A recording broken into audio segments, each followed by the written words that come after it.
everyone. Welcome along to some wonderful video content on a Friday in London with me in my Magnum PI shirt, which my wife really hates, with my friend that I met on the internet, Mr. Saood Shah. How are you, sir?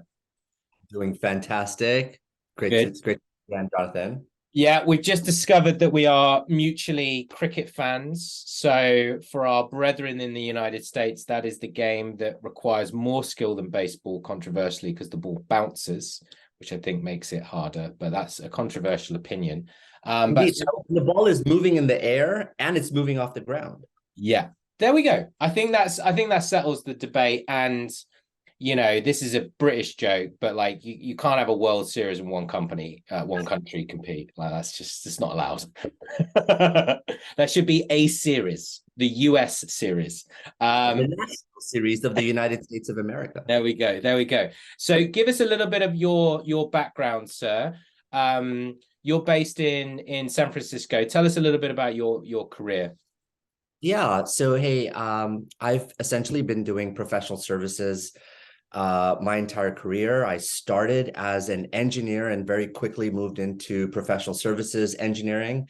There was something about that customer touch, customer delight, and driving outcomes for customers that really fascinated me very, very early on. And then I had an opportunity to run services teams at companies like Siebel, Oracle, Computer Associates. I was VP of Services at Gainsight, and then I held the Chief Customer Officer role a couple of times. So ran CS teams as well.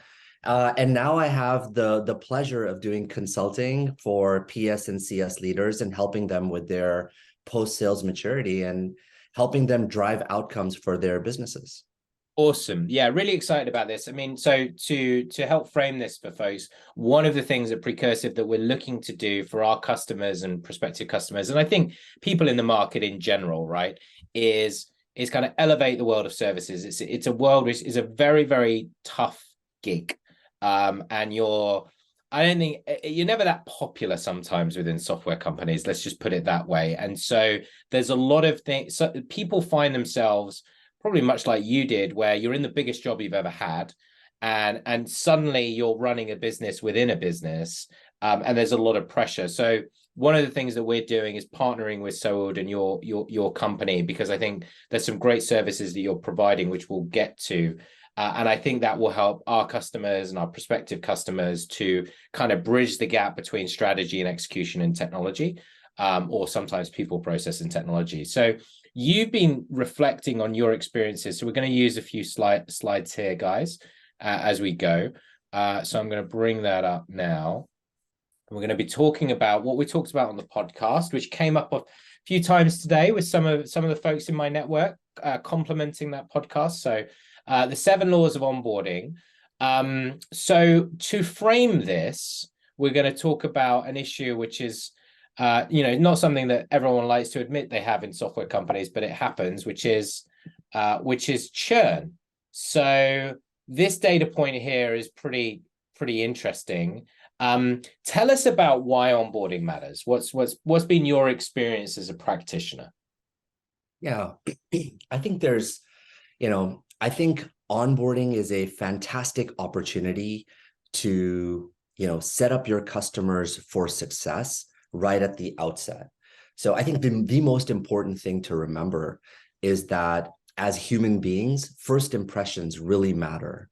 And as humans, we're looking to craft a first impression, and then we're looking for data to back that up, essentially. And that's just psychology. And so getting off on the right foot is actually really important. And then the flip side of the coin is also really important, which is it's a huge opportunity to fumble the ball. So while by having an excellent onboarding process, you can lead the customer by the hand towards success. By fumbling it, you can also very easily lead them to churn.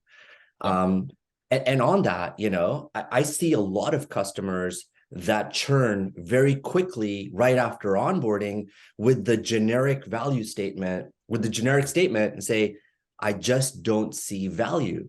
And typically, based on the timing, I find that's usually because they were sold with one set of expectations, and as they were going through onboarding, those expectations just didn't materialize, and they didn't see a clear path to success. That's interesting. There's another dynamic that I've experienced. I've been quite open about this in a few podcasts. Is I could name you exactly. I won't. But I could name you accounts in the last 3 years where we had year one churn, right? Which is very, very rare in our business, right? Everyone has churn. Some you have churn for value. Some you have environmental factors like M&A, like your client gets bought, they get moved into the mothership, they've got a system. There's lots of reasons, as you've got here, relationship building services, all of these types of things. But things related to onboarding it's a very nuanced topic, because sometimes with the best will in the world, you're not to blame, right? There might be some customer maturity factors at play, particularly if you're selling into an SMB company where process is like whatever's written on the back of the cigarette packet for the owner, or if you're an enterprise and you're there for the first time navigating really complex political environments or process environments with people getting thrown under the bus, which I've seen, happen. So there can be a lot of other factors at play, but I think that the notion that your 7 laws promotes is really interesting, because it's like there's going to be some ones that you can't control, right? Get on top of the ones that you can control is really kind of one of the core messages that you've helped me over the years understand. So talk us through these different things that we have here, the 7 laws. I think that's exactly right, man. Like there's a lot of things you can't control, but there are lots of things that you absolutely can control. And what I saw was, as I worked with, across my career, I worked with lots and lots of services organizations, and I kept seeing the usual suspects in terms of challenges that these services teams and services leaders were having. It's the usual suspects. It was about, customers churning because they weren't seeing value, services taking too long, or service methodology was undefined. And so services quality is hit or miss, or the service delivery itself is hit or miss, whether we hit the mark with the customer or not is hit or miss, or services were losing too much money, and so they weren't being set up for success. So the services team wasn't being set up for success, and then ultimately the customers weren't being set up for success. And so encountering these issues over and over again made me feel like maybe there was a need for some materials, just 7 basic rules, laws. It's actually a framework of best practices to help guide with PS maturity. Yeah. And so that's why I wrote them. And just to summarize real quick, this is about, how do we get our customers, how do we create a methodology that systematically gets them to outcomes, from day one? How do we optimize that journey to make it quicker? How do we make sure that we're handing off between sales to onboarding to customer success and support? How do we make it all about SaaS outcomes, right? So this is not about, we're in this world of SaaS now, right? And so it's not about as much about services margin as it is about driving GRR and NRR, ARR, growing revenue and CLTV, and doing that by mastering operational rigor and making your customers super happy while using technology to scale your impact. So these are some key rules, best practices, or at least titles for best practices that I felt were necessary for everyone to know. And so I felt that was important to write them down. No, absolutely. And we're going to focus on optimizing for time to value, tying it back to revenue, and mastering operational rigor in this session. I've had a number of folks actually come to me talking about this, and it really helping them to remind them of like what to focus in on, because I think there's so many things that you can look at, but like actually being quite regimented and sequential about how you sort of unpack this stuff is really important. So I'm really excited to get into this. So let's jump to number 2 here. So for time to value. So again, for those joining us, what we're going to do in each section is we're going to structure a why, like why is this important, and then how do you do it? We'll attempt not just to read off the slides, but talk about a little bit around it. And I'll be asking some questions as we go through. So talk us through some of the key things in the why. And again, maybe if you can link that back to some of your previous work experience, that'd be great. Absolutely. Yeah. So I think what we all need to understand is that customers expect the world from us. They're expecting an incredible experience that moves very, very quickly. And the minute they sign on the dotted line, I think it's important to understand that a clock gets started, a stopwatch, and it's a clock of expectations. All right. And anything that goes beyond 90 days, fatigue sets in. And data shows that onboardings that take longer than 90 days, there's a huge drop off. And there's a huge uptick in churn and a huge drop off in success. And so let's remember that there's a clock going and these customers are expecting us to move quickly. The second thing is acceleration is always a good thing, because ultimately what we're doing is that we're accelerating this customer's journey towards outcomes. And that indicates that this is a stable customer that is receiving what they expected to receive and is ready to expand. And ultimately, that accelerates revenue outcomes for you, the SaaS business owner, right?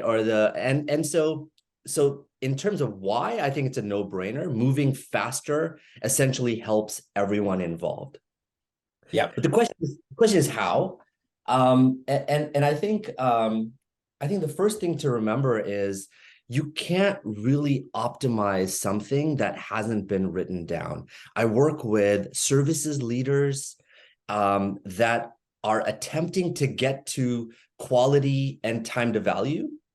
However, their methodology isn't written down. And so all of their team members are doing the implementation or the onboarding in a slightly different way or a very different way. Yep. And so it's important to remember that quality and time to value comes as a result of some basic steps that we need to take. It's a progression, it's an evolution, and it starts with the standardization of your implementation methodology. And that means writing it down. Yeah. And then disseminating that across your team and ensuring that everyone's doing it the same way. And it's the best of breed process. And that leads to repeatability and consistency. And once you get to repeatability and consistency, you have a chance of getting to quality. And ultimately, when you do it over and over again, your team gets better, your team gets faster, and that's what leads to time to value. And so essentially, that's one way of making things go faster. I think it's also, it's not just a project plan and it's not just a template in an onboarding tool. There's a lot around when you talk about methodology, you have to, like, if you're there, ask yourself, do you have a methodology? Ask your team, do we have a methodology? We did this 9 months ago. I was like, how would you, I said to the person around, I was like, how would you rate our methodology? He was like, it was really hard. It's like, we don't have one. We're like, let's get one, because it was about the mindset of it, because we were selling bigger deals and time to launch had gone from 70 days up to 120 days, right? So above that three-month point. And so we saw that happening. We were like, oh, we're selling these bigger deals, but it's taking longer.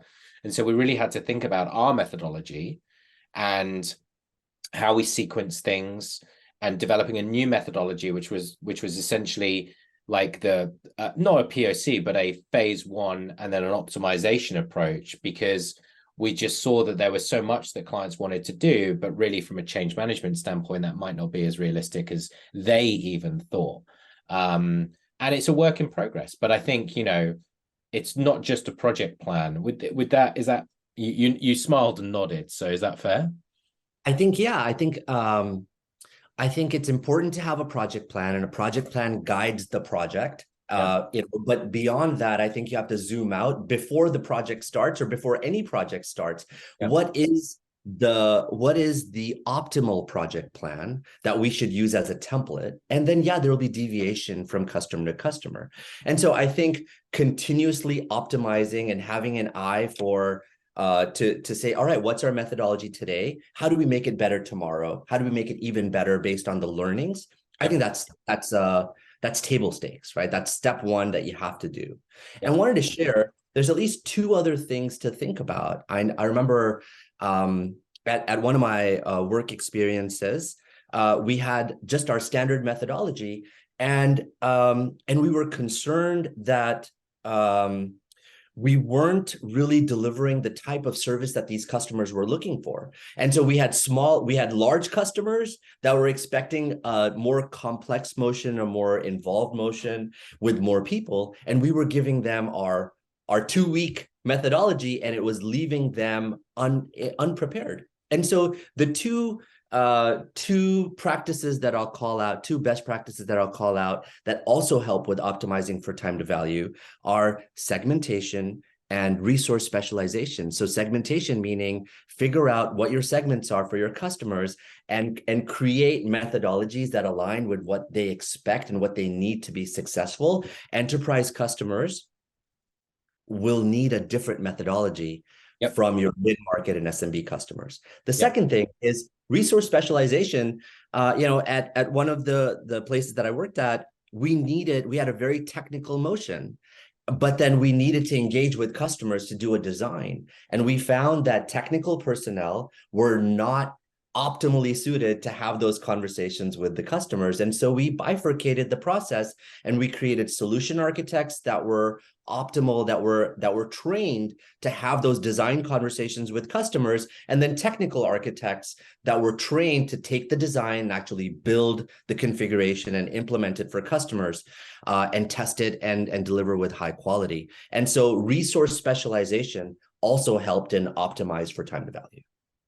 Yeah, I think there's a couple of things I'll also call out. I think one is, when you do put in that effort to developing your plan and your methodology, and you've got this project plan, it is like, think very carefully about the audience that you're presenting that to and what they really need to see. Because in some instances, if you've got 100 things in your plan, they don't need to see it all. They might need to see the key milestones. So this is this idea of like curating the plan and sharing with them the key things so that they can organize their resources. The point that you raise around enterprise is really important. If you're in enterprise, you may be lucky and get a dedicated project manager on your project, and your thing is that project. Anywhere else, you ain't. You're getting someone where this implementation is a part of their role, and therefore you've got to coach and help them manage stakeholders, control the project as much as possible, and arm them to push back on others, push things out, because otherwise you just get this complexity, and that's where that extended delivery times happen. Let's move on to this law 5, mastering operational rigor, which is awesome because I'm a big fan of this. Something that I've learned the hard way. So talk to us about, what are we talking about and why is this important? Well, in this case, I think professional services and the extent to which your numbers illustrate your success, it's all about efficiency, right? It's all about efficiency. So how efficiently are you using your resources? How efficiently are you selling? How efficiently are you managing your resources from a resource management perspective? And then how efficiently are you delivering? And you can't optimize what you're not measuring. And so this is all about measuring the right things and then exerting focus and attention to moving those numbers in the right direction. That's what it's about. And so there's really, and so how do you do that? Well, first of all, it's about having visibility into the right metrics. And so I think it's very easy for services personnel to get lost in what are the right metrics, and do I have enough of a focus on the services business versus the broader SaaS business. And while other services leaders have too much of a focus on the SaaS business and not enough on the services business, and we'll talk more about how that can lead to an imbalance from a margin perspective. But in this case, when we're measuring the efficiency of our professional services and onboarding team, well, it's really about, billable and productive utilization, right? That's about the efficiency of your delivery and how much. Please explain the difference between the two for folks, because some might just be thinking about util or billable util. So help folks understand the difference between the two in your view and experience. Yeah, of course. From my perspective, utilization is about how you're using your people. Billable utilization is about how many hours of that capacity are going to be billable and generate dollars for you. Productive utilization is how many of those hours are being used in a customer focusing role to help drive customer outcomes, but may not necessarily generate dollars for you. Yep. And so that's different from the time that is used for checking email, going to lunch, et cetera, which is non-productive time from a customer-facing standpoint. So it's important to look at the time that your consultants are spending and splitting it between billable, productive, and non-billable and productive, just to measure efficiency. And it's a best practice to try and get your billable utilization, depending on how you measure it, close to 70-75%, and your productive utilization between 60 and 65%. Yep. And so that's a best practice. There's no right number, everyone, by the way, when it comes to util. Well, there kind of is if you want to be profitable, and it will be specific to your company and your costs and your revenue and a number of things. But a lot of people try to zero in on, is it 65%? And there isn't a specific number. We'll come back to that. So talk us. That's right. There's no one number for all the businesses. Yeah, agreed. So just to recap there, one, like, the operational effectiveness and efficiency of the services organization is critically important, because you are a business within a business, part of a SaaS company. Like if you look at your P&L, you're going to be one of the line items on a P&L. So outside of the sales and CS organization, like that's one of the revenue streams for the business. It's the second largest one typically for a company. That's right. And the profit of that, the margin of that, can often be negative. So that calls out to many. And then we're saying we've got to begin monitoring stuff in order to measure and improve. So let's go through these other metrics here. So let's come back to time to value. So booking rates and bill rates. Talk to us about what are these metrics? I think these are amongst the most important metrics to look at, and they are proxies for a lot of other metrics. You can get an understanding of how your business is doing just by looking at these two metrics, booking rates and bill rates, where booking rates is the efficiency of your selling process. It essentially is measuring what dollars per hour are you selling your services for, and to what extent are you being forced to discount to make the deal. And so that's measuring the efficiency of your selling process. Bill rates are then looking at the efficiency of your delivery process, and essentially how, if you scoped this for 40 hours, are you delivering within 40 hours? Are you delivering within 60 hours or 20 hours? And more importantly, is the revenue that you generate for the time that you spent, is it aligned with what you sold, or are you generating less revenue, or are you generating the same amount of revenue by expending more time? So bill rates is a measure of the efficiency of your delivery motion, essentially. And so together, by looking at booking rates and billing rates, you can measure the efficiency of your go-to-market to see if you sold something and then you delivered that service, how effectively and efficiently are you essentially selling and delivering? Yeah, sometimes called a realization rate for a bill rate, for others, sometimes called a sell rate for others, but that, book to bill rate is a, as you say, really, really important ratio. Product adoption, is kind of self-explanatory, but I think my comment there would be, like, you can use tools for that, but you can also, obviously, the services team plays a role in getting the client live, but live is not value unless when you go live, you immediately make a customer secure, for example, you immediately make a customer compliant, for example. And it could be valuable in a more nuanced way, which I've heard, which was my CEO came knocking at my door thinking he was going to catch me out. And he said, hey, how's that Precursive project? This was actually a customer of ours. He's like, how's that Precursive project going then that you spent all this money on? He's like, oh, we're live. Yeah. He's like, oh, so actually it can be live, can be a very important moment for your customer stakeholder to allow them to say internally that we are live with this investment that we've put time and effort into. Would you make any further comments on that? Yeah, go on. I wanted to dig a little deeper into product adoption. So going live, just like you said, it's table stakes. It's just sort of getting over the line. But what I think we'll find is that product adoption, meaning how many times the customer is logging into the system, depth, and then product adoption, breadth, meaning how much of the product are they using in terms of the features.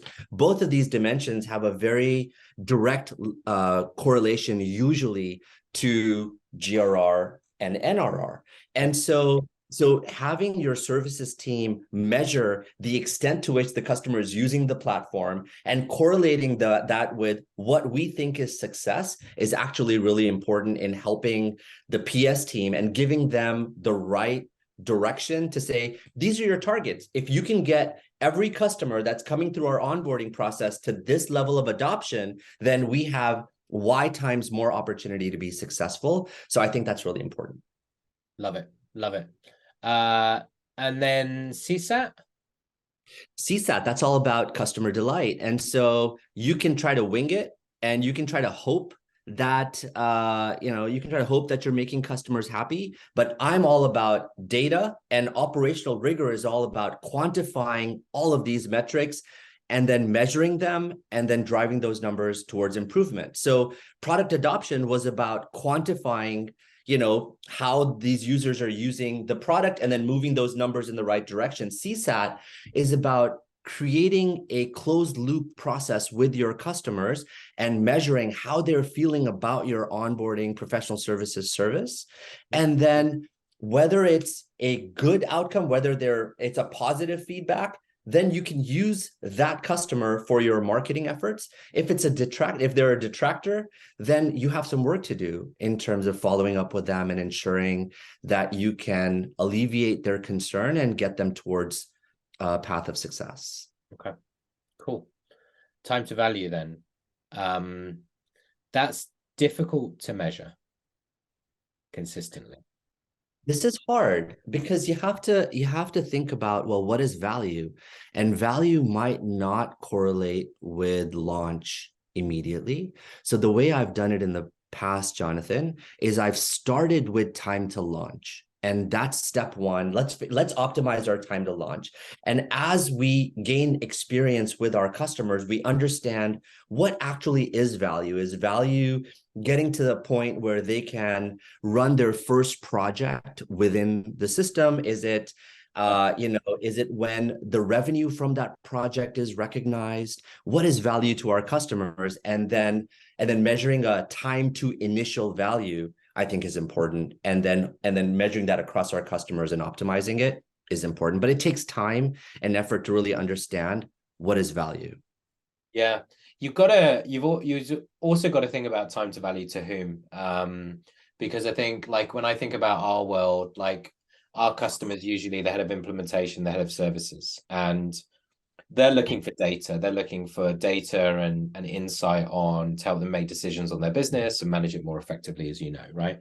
And yet the world of the project manager, for example, is they're under the pump to deliver projects, keep it on time, deliver value, customer experience within that. And then a frontline member of the team, well, they want to be developing their career. They want to be working on cool stuff. They don't want to have a lot of admin, right? So, it can vary. And I remember it was really illuminating for me with one of our customers where they sell a spend management platform, and the buyer, they sell in SMB. They're a bit more mid-market now, but the buyer was typically the head of finance for the company. Like, that's the buyer and the exec. However, within this spend management platform, they have an expenses app, right? And so they had orientated their onboarding around delivering all of the value in one go at at launch to these different groups. And actually what was happening was a bunch of people were saying, hey, well, weren't we supposed to be getting that thing to do our expenses? And didn't that project start like 3 months ago? Like, I'm still, you know, photocopying my expenses here and uploading it. And so they reorientated around doing like a very within a week, got all of the end users doing their expenses. Everyone's giving the thumbs up to their boss, and then they're quite comfortable with it taking a little bit longer to get everything configured. And I think that was a big learning for us as well, around like how we think about like who we deliver value to initially. That may be a great quick win for us to then build on that as we go through. I would imagine you saw that back in the CS days as well, right? It's a huge point to make. So many services teams feel like having a big bang reveal at the end is the way to go, when really it's not. It's about, you have many different stakeholders. Those stakeholders are all looking for different things. So it's really about the timing of the value and how you can orchestrate the delivery of value so that you're optimizing, so that you can sort of deliver as much value as possible, as quickly as possible, to as many stakeholders as possible. So yeah, you're right. It's about optimization. Cool, man. All righty. Tying it back to revenue, the why and the how. Yeah. So this is really about two things. Let's remember, you know, for too long, services businesses have been focused on margin, and they've been measured. You know, their success has been measured by the degree to which they bring profit and revenue into the company. However, in today's world, we live in the SaaS world, and services is usually a small part of the overall SaaS business. And typically, the valuation of a SaaS business is driven by the amount of recurring revenue, not the amount of one-time revenue. And you would, and most business leaders would trade one-time revenue for recurring revenue any day of the month, right? And so this is about how do you convert your services engine into an ARR generating machine while holding true to some of the traditional success metrics that services organizations are measured by, because they're still important. Services margin is still important. You can't have a wildly successful SaaS company while having a professional services team that's losing money hand over fist. So this is about balance. This one is about balancing two things. It's about balancing the supply side of your services model with the demand side, and we'll talk about what that is. It's about tying the micro with the macro, essentially tying the services business and balancing the services business with the broader SaaS business. And there's really 2 points I wanted to make on this one. One is, it's important to run your services business at break even or slightly profitable. If you shoot for a small profit, then you'll land at break even. But essentially, you don't want to be losing money in your services business. That's point number one.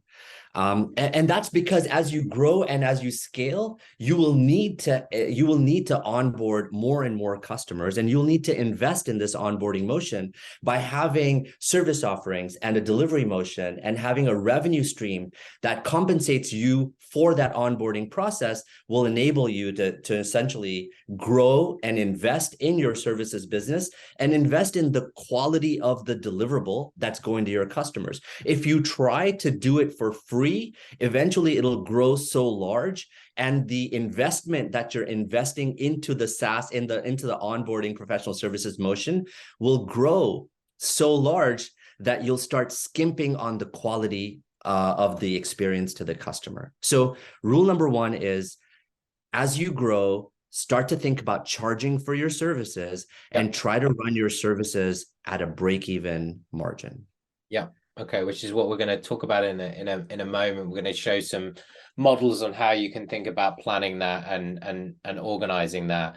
I mean, I think one of the a tip for people maybe earlier stages of their services journey is go and sit down with your CFO or your finance team and understand how they recognize revenue, for SaaS, and how they recognize revenue for services. So, for example, some companies begin recognizing software revenue at the agreement date, the start of the product contract.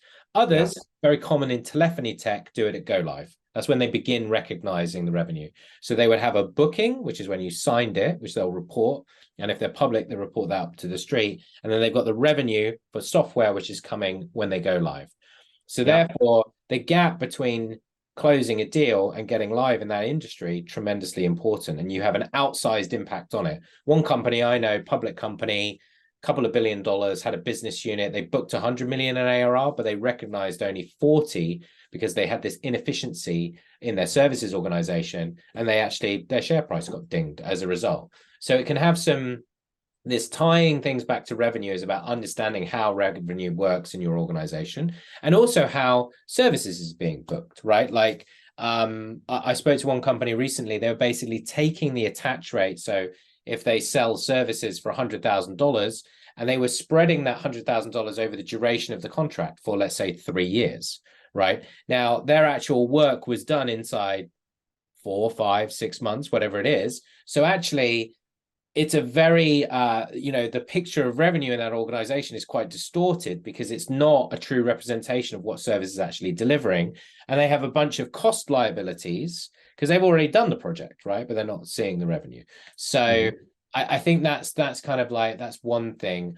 But no, I think that's very common, Jonathan, for the revenue of a services project to be spread across the duration of the SaaS contract, especially when the services are bundled with the software. If the company hasn't established VSOE, then you're absolutely right. The services are spread across the length of the contract. And so in that case, you could increase your services bookings by 2x, 3x, they're still being split across 12 months. And so if you're trying to impact services revenue in any tangible way, you need to change how you're accounting for that services revenue to recognize it all upfront when you've completed the project. Yeah, absolutely. I mean, one great comment that I heard from someone who runs PS was like, I never thought I'd be an accountant. But it's kind of true. That's great. Okay, cool. I think before we move on, there was one other point that I wanted to make on this one. I think the first point was try to run your services business at a break-even margin. I think the second point is, in SaaS land, in SaaS world, it's all about GRR, NRR growth, and ARR growth. So how do we create a services engagement methodology that fosters the growth of revenue, of SaaS recurring revenue? And so those are the two sides to the coin. Run your services business and break even, but create habits, customer habits, create a methodology that drives customer habits to a point where you are promoting revenue growth. Yeah, I think, everyone thinks a lot about, like, you've got it in your 7 laws, the importance of the handover. There's another handover, which is at the end of the project, and getting the team off the project and agreeing with the customer what does done look like. Being able to pull your team out and deploy them to something else is where it gets all a bit murky. It's like, can we do that? Can we not? So think about the end of that. And that's why that onboarding experience, as you've highlighted, is so important, because it's getting them off and reducing that overrun means you can deploy them onto other things. Cool. Right. Micro and macro models. So this is a funny story where I'm walking my dogs, Cosmo and Ace, and Saood and I are spitballing on the telephone. And I'm like, I want to help people understand, like, how you kind of model this stuff, and I want to do some content. And then you sent me this, and I'm like, what the fuck is a micro and a macro model? So let's explain. I tell you what, let's explain what the micro and macro is, and then let's go line by line through this. Yeah, absolutely. So it's about, remember the previous one, attaining revenue outcomes is about balance. And it's all about modeling. So you have to look at in services, there's a micro model and a macro model. A micro model is more about, how do you look at each individual opportunity and how many hours you have on each individual project. So if you look at the first 5 lines of this model, what we're actually saying is, imagine a world where your average ARR is 45K, like your average deal size is 45K, and customers or prospects are ready to pay about 10% attach for the onboarding services motion. So many services leaders I've seen work backwards. They say, all right, let's look at what we need for customers to be successful and craft an onboarding motion, and then we price it accordingly. And that's important to do. But remember, that's not the only consideration. You have to look at what it takes to make customers successful, but then you also have to look at how many dollars you have available to be able to drive that outcome for your customers. So if your natural attach rate is 10% and you're able to sell onboarding services for $4,500 and a reasonable bill rate for your services is about $200, that's telling you that you have about 23 hours available on each project to go and drive your outcomes. So that's sort of looking at it from what you have available. And then you take your 23 hours, and if you want to run a services engagement that is break even or somewhat profitable, then it would be a good idea to craft your services methodology to be complete within 23 hours. Yeah. Right. And so then we look at the macro model. That's the first part of this balancing act. It's looking at what you can sell and then crafting your services motion accordingly. The second part is really about how that translates to margin. And so if you're closing 80 deals per year, and so it's really about staffing and how that correlates with margin, because it's very easy to get those out of whack. Again, it's all about balance. And so if you're closing, say, 80 deals a year and you have 23 hours per engagement, and so that's your total demand. So that's your demand. And then you have to look at the supply side, which is how many people you have.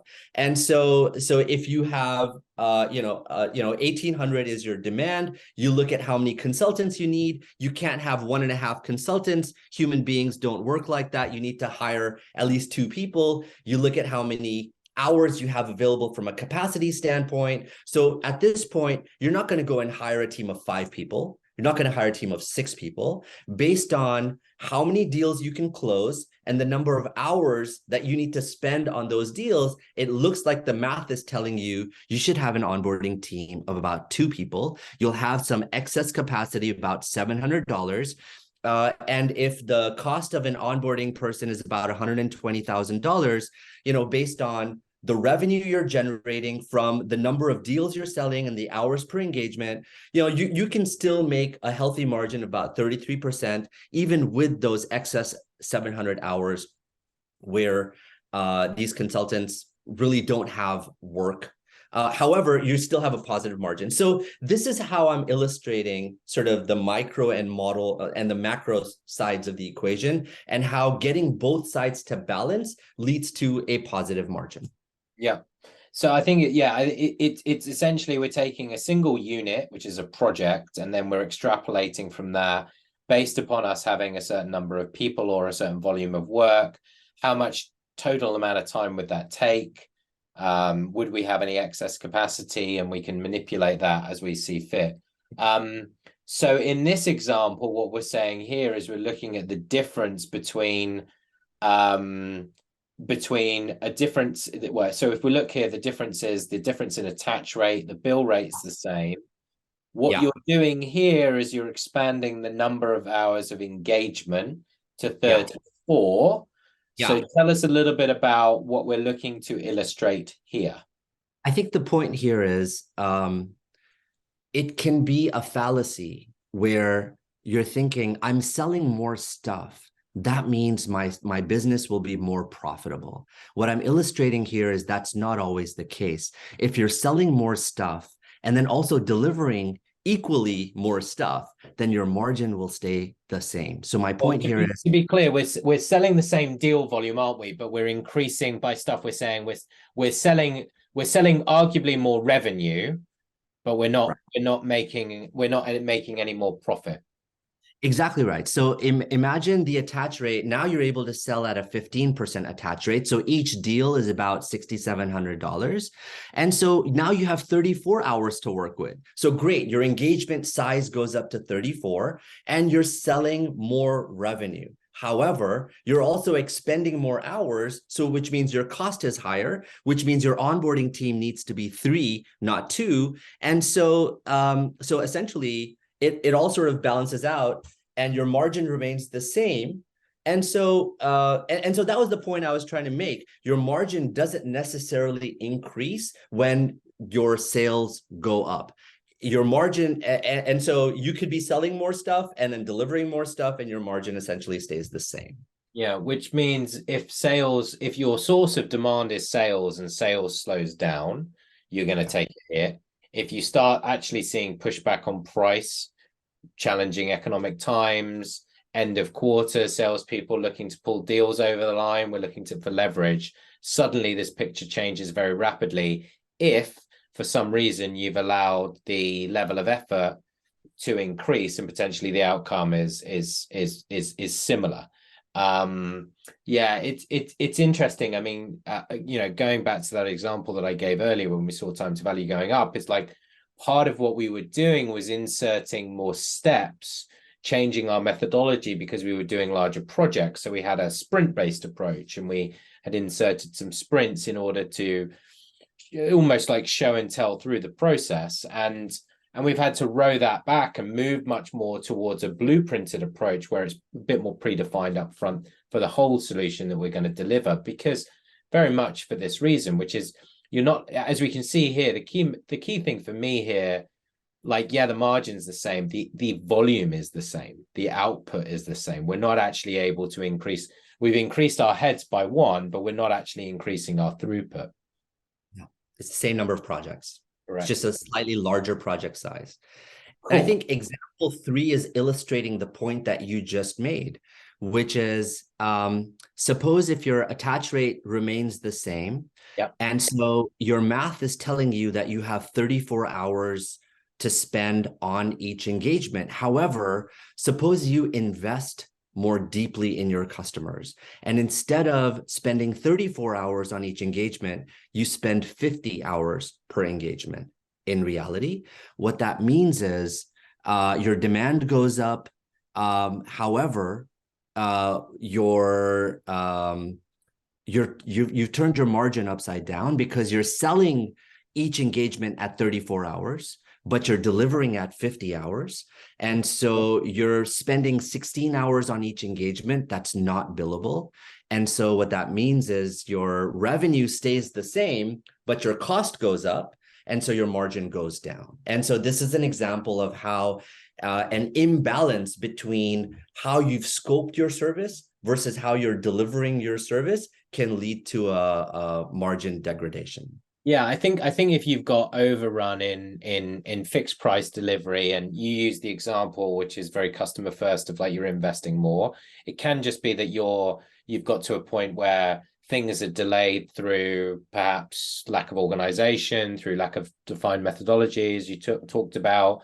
A lot of the time, it's actually the customer being ready or the customer doing the things that they need to do on a schedule, not necessarily on time, but that aligns actually to all the other Tetris pieces that you've got going on in behind the scenes. So actually, you might get delivered something by a customer a couple of days late, and you think, oh, it's not too bad, but then there's a bunch of other work that's come in that needs to be delivered maybe at that time. So no, I think this modeling is for me really helped me to think about, like, particularly when, the majority of the work that we do is fixed price, is like how you think about that efficiency and that throughput, why it's so important to monitor, the combination of what you're charging versus the level of effort, and focusing on, even if you are scaling and you're selling bigger deals and that attach rate's increasing, that you keep an eye on how that methodology scales. You don't overcomplicate it or overinvest because it's going to kill your margin. Cool. All right, good. So hopefully this content has been useful for both our customers and for members of the Services Delivery Alliance, who will also be taking a look at this, which is the network that we've been hosting over the last year for PS leaders. We are going to be trying to bring to bear solutions to our customer base that kind of sit outside the world of like immediate technology. Like we're a PSA provider, spoiler alert, but there's a lot of stuff that goes on around PSA. PSA is one element, is one tool in the tool stack, and it is not the be all and end all for being a successful services leader. There is so much around strategy, go to market, execution, building teams, people. So I think having access to experience, particularly from someone like you who's got a very successful career in this area. So tell us a little bit about some of the services that you provide to your customers, and take us through these three different things here and some of the examples that we've included.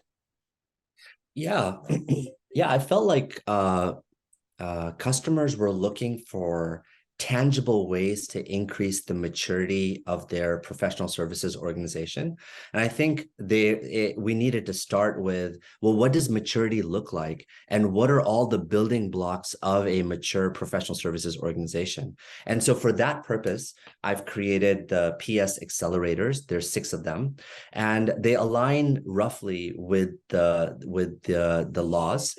But essentially, the accelerators are a set of they're a set of best practices split out across go-to-market, delivery, technology, operations, P&L, and customer delight.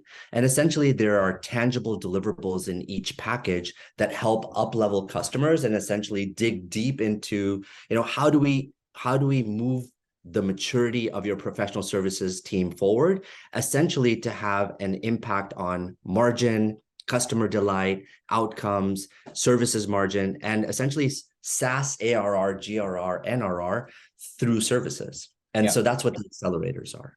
Cool. These, just for clarity, we've listed a couple here out of the 6. Cool. Love it. Big fan around, huge important around pricing and packaging. And we're bringing out some AI innovation at the moment, which has been super interesting to be involved in. I went on an AI hackathon with our dev team a couple of weeks ago in Poland, which was awesome. Talk to me about the audits. The audits are packaged services. They're short. They're 1 or 2 weeks, and essentially it means me and my team will come in and we'll look at how you're doing in a particular area of professional services, whether it's go-to-market, delivery, operational excellence. And this is about identifying what are the areas that we can do better and how, and providing tangible recommendations on how to improve. And so for a lot of customers, they weren't really sure what were the areas where they were lacking in maturity and how to go about improving their broader SaaS metrics and services metrics. The audit was a great way to look at across the board, what can we do better and how? Where do you start? Okay, cool. And then big thing, which I think is underappreciated both in attracting and retaining developing talent, particularly as you scale up and you go from, 10 to 20 people, 20 to 40, 40 to 50, you suddenly have a very big team, and education's super important. So talk us through some of these e-learnings and virtual learning services. Yeah, I think what I'm seeing, Jonathan, is that nobody teaches you how to be a services leader. Also, nobody teaches practitioners how to have customer-facing DNA. It just comes with time and experience. That's been the case. I think that needs to change. And so I've developed a series of courses. There's 6 of them, keeping in line with the theme. And essentially, it's about how do you help PS leaders and operations professionals drive all of the outcomes that we talked about, like optimizing for time to value and managing your services P&L like a boss. And then I put that in there. I love it. Yeah. And then also we have courses for practitioners on how to be an effective professional services consultant and how to have difficult conversations with your customers, and how to drive time to value as a PS person. And so, so we have the education classes, we have audits, and then we have deliverable-based accelerators that are essentially helping customers get a lot of value and improve the maturity of their services teams. Love it, love it, love it. Cool. Gonna come off screen share now. Thanks for that. Yeah, I think it's for us, like it's becoming increasingly apparent that I think helping services leaders to navigate like how to grow their services organization and some of the don't reinvent the wheel, right, is really important. So I think the 7 laws is a great way of like focusing the mind and keeping it simple and thinking about what you might sequence and when, why these things are important. So hopefully folks have taken away some useful things today. I again certainly have. I love chatting to you, man. You do a great job of articulating this stuff in a passionate way. So yeah, so there'll be more from Precursive and XNO. You know, if you want to reach out to Saood, you can find him on LinkedIn. We'll be linking out to his business via our website as well, and there'll be more coming through our various channels where we'll be both promoting and offering education services to our customers and to prospects alike on behalf of Saood. So thanks, man. Thanks for joining. So going to watch some Cricket World Cup now today. It's on. Yeah. And I'm going to go, and I have got this shoulder blade issue, which is from sitting down where I just get this little pinch around here. So I'm going to go and mainline a martini through my eyeballs and see if that fixes it. All right, great. Have a happy Friday, everyone, even if you're watching this on a Monday. Peace.